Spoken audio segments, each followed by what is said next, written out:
Die konkreten Vorteile für die Laserstrahlschneideranlage ist quasi die Einsparung an Zeit, Arbeitsaufwand und braucht weniger Energie bzw. auch weniger an Verbrauchsmaterialien, Schneid- und Schweißgasen.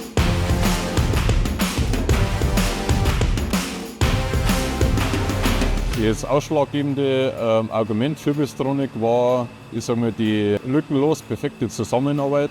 Wir haben mit Bystronic auch für uns ein sehr gutes Layout gefunden, das uns gut gefallen hat.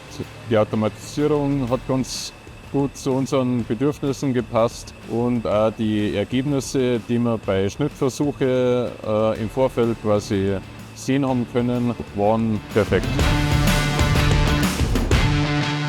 Entscheidender Vorteil ist, dass wir jetzt auch Teile gravieren können, schon an der Maschine. Das haben wir vorher mit einem Handgravierer gemacht und jetzt kommen halt die Teile schon komplett fertig, geschnitten, graviert von der Maschine runter.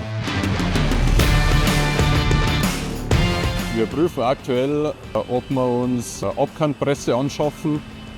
Ich sage mal in Erweiterung von der Laserstrahlanlage. Die würde uns noch den Vorteil bringen, dass wir die Teile nicht nur zuschneiden können, sondern schon entsprechend dann auch weiterverarbeiten können.